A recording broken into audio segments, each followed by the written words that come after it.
नमस्कार। कुमार स्पिरिचुअल्स के वीडियो 4 में आपका स्वागत है। मैं मदन लाल शाह बिहार प्रांत से आज एक नए विषय के साथ आपके सामने उपस्थित हूँ। आज का विषय है अवतारवाद।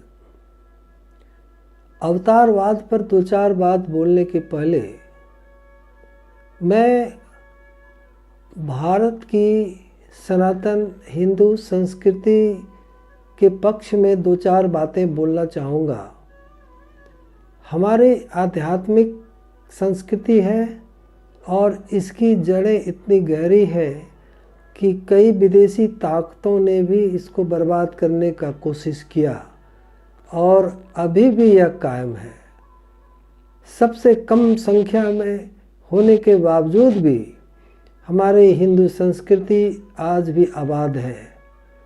अब मैं मूल विषय पर आता हूँ। यह अवतारवाद क्या है?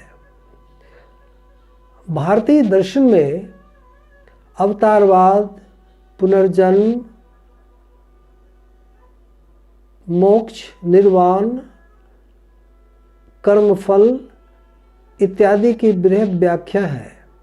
यह जो अवतारवाद है यह किस हालात में होते हैं, इस पर दो चार बातें मैं करूँगा। ब्रह्म तो एक कागज के समान है।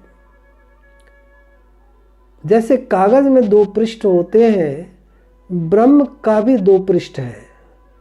एक तरफ प्रकृति और दूसरी तरफ पुरुष। दोनों बराबर नहीं है। पुरुष में निश्चित ही ज़्यादा शक्ति है, मगर प्रकृति भी इतनी शक्तिमान है कि वह पृथ्वी पर जो जीव जगत है उसको नियंत्रण में रख सके। हमें यह जानना चाहिए कि हमारा जो सृष्टि है इसे प्रकृति ने नहीं बनाया, इसे तो ब्रह्म ने बनाया है। किंतु इस ब्रह्म का जो कुछ हिस्सा है वह पृथ्वीलोक है, स्वर्गलोक है, नरकलोक है, स्वप्नलोक है। इन सब जगहों में जो हमारी प्रकृति की शक्ति है वह नियंत्रण करती है। जीव जगत में अच्छे और बुरे का सामंजस्य जरूरी है। विपरीत भाव होने से ही सृष्टि चलती है। चुंबक तभी तक काम करता है जब उत्तर और दक्षिण जैसे विपरीत ध्रुव उसके पास हो। इसलिए संस्कृति में देव और दानव दोनों हैं। देव संस्कृति और दानव संस्कृति। देव संस्कृति प्रमुख है जो दानवी संस्कृति पर हमेशा प्रभुत्व बनाए रखती है। मगर ऐसा हुआ कि दानवों ने तपस्या के बल पर इतनी शक्ति पैदा कर ली कि वे प्रकृति की नियंत्रण से बाहर हो जाते हैं। जैसे हिरण्यकश्यप, हिरण्याक्ष, रावण, कुंभकर्ण, मेघनाथ, कंस, शिशुपाल इत्यादि ऐसे दानव हुए जिन्होंने तपस्या के बल पर इतनी शक्ति प्राप्त कर ली कि प्रकृति उनका नियंत्रण नहीं कर सकती है।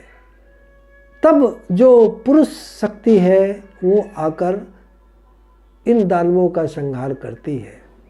इसलिए अवतार तभी होते हैं जब दानव तप के बल पर कालजयी हो जाते हैं, प्रकृति के नियंत्रण से बाहर हो जाते हैं। जब तक प्रकृति के नियंत्रण में है तब तक अवतार की कोई जरूरत नहीं पड़ती। प्रकृति तीन काम करती है। ब्रह्मा के रूप में जीव को जन्म देती है, विष्णु के रूप में जीवन देती है, कितना वर्ष जीना है जीव को यह तय होता है, और महेश के रूप में जीव के शरीर का संहार होता है। लेकिन तप के बल पर जब संहार असंभव हो जाता है तो फिर अवतार की आवश्यकता होती है। इसलिए हमारे अवतार होते रहे हैं। लोग कहते हैं कलयुग में अवतार कब होगा।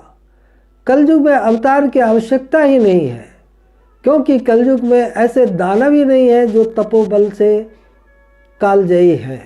ये तो साधारण मानव है और प्रकृति जब चाहे इनको समेट ले। एक दिन ऐसा आएगा, प्रकृति रौद्र रूप लेगी और समस्त दानव प्रवृत्ति के लोगों का संहार हो जाएगा। यही कलयुगी अवतार है। इस तरह हम अवतारवाद को समझ सकते हैं। धन्यवाद।